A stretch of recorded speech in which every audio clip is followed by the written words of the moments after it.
जे थांनाय हराव जे प्राय हरनि 12 बा 12 रिंगासो समाव जे कालपानि बाजाराव थानाय बाक्सा जिल्लानि सिङाव थानाय बे कालपानि बाजाराव थानाय जितु गंसे प्राइभेट फरायसालि बड'फा एकाडेमि बे बड'फा एकाडेमियाव सासे सिनाय मोनै सुबुङा जे जोंनि फरायसालिनि जुदि मावखुलि बे मावखुलिखौ अर लगायनानै होदों बेवहाय गोबां बिजाब गोबां दामिकनि बेसेन गोसानि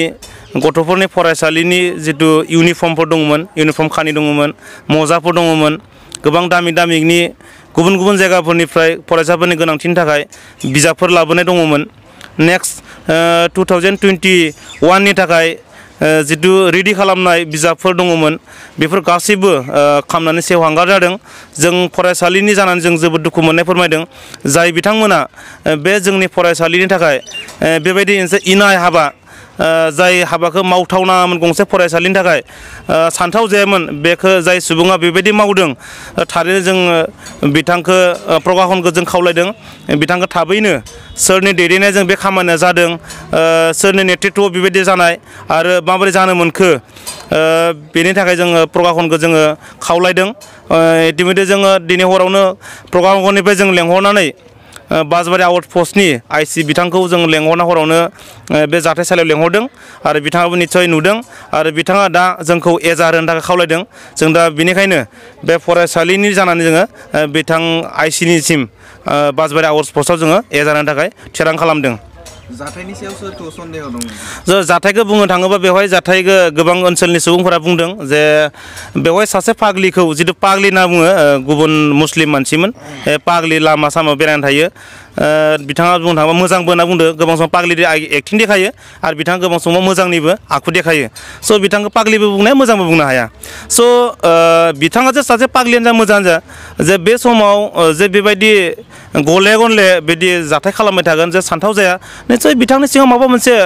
सोरबा षड़यन्त्र सोरबा मोनसे इसिङारि इंगित थानो हागौ सोरबा बिथांखौ थुलुंगा होग्रा थानो हागौ आरो जोंनि साननायाव आरो जोंनि खाथियावनो थानाय जितु गंसे फरायसालि दंबावो शिशु निकेतन होननाय शंकरदेब स्कुल बेवहाय बिथांमोननि फरायसालिखौबो बे एखे टाइमावनो हरनि 8 रिंगायाव खेबसे सावदों आरो 10 रिंगायाव खेबसे सावदों आरो बिथांमोननि सावनायखौ खाथिनि रायजो राजाफ्रा खोमोदों आरो बे बिथांमोना आरोबाव सोरनिबा फरायसालिखौ सावबावनो हागौ सोरनिबा न'खौ सावबावनो हागौ बेखौ साननानै बिथांमोना पहरा नेदोंमोन बे पहरा नेनायावसो बिथांमोना जोंनि फरायसालि खामनाय जितु अर गुमलाव जोंनायखौ बिथांमोना नुहुरनानै अरखौ खोमोरफैदों आरो जोंखौ बिथांमोना खौरां होदों स' जों जोबोद दुखु मोनदों जोंहा गोबां खहा जादों फ्राय जों 1 लाखसो जों बेसेननि जों मुवा बेसादखौ जों खोमानो गोनां जादों आरो गोबां जोंहा नथि पत्र जों खहा जादों स' जों दुखु मोनदों आरो जों प्रकाशन खावलायदों जाय बिथाङा बेवहाय लोब्बा दङ बिथाङा थाबैनो ग्रेप्टार खालामना माने रियेल माने हास्तिनि थाखाय बिथांखौ जों प्रकाशनजों खावलायबाय যোৱাকালি ৰাতি 8মান বজাত এবাৰ আৰু 10মান বজাত এবাৰ আমাৰ কালপানী নিকেতন শংকৰদেৱ শিশু নিকেতনত অগ্নিকান্ত কোনোবাই লগাবলৈ চেষ্টা কৰিছিলে আমাৰ সৌভাগ্যক্ৰমে দুবাৰে এজন ব্যক্তিয়ে দেখা পোৱাৰ ফলত আমি এই স্কুলখন বচাব পাৰিছোঁ ঠিক আমি দুবাৰ যেতিয়া আমাৰ স্কুলত কোনোবাই অচিনাকি ব্যক্তিয়ে জুই লগাবলৈ চেষ্টা কৰিলে তেতিয়া আমি ভাবিলোঁ যে যেহেতু আমাৰ স্কুলখনক চ্যালেঞ্জ হিচাপে লৈছে তেতিয়া আমি পহৰা দিয়াৰ ব্যৱস্থা কৰিলোঁ পহৰা দি থকা অৱস্থাতে ঠিক 12মান বজাত আমি দেখা পালোঁ যে আমাৰ ওচৰৰে কালপানী বজাৰৰ বডফা স্কুলখনত জুই লাগি গৈছে তেতিয়া আমি দৌৰাদৌৰিকৈ আহিলোঁ ঠিক স্পটৰ সন্মুখৰ পৰা আমি আমাৰ ওচৰৰে বজাৰত থকা এজনী মহিলা পাগলী ধৰণৰ তিৰোতা এজনী স্পটৰ পৰা ওলাই যোৱা দেখা পাইছোঁ দেখা পাই তেখেতক তাত ৰখাই কিনে আমি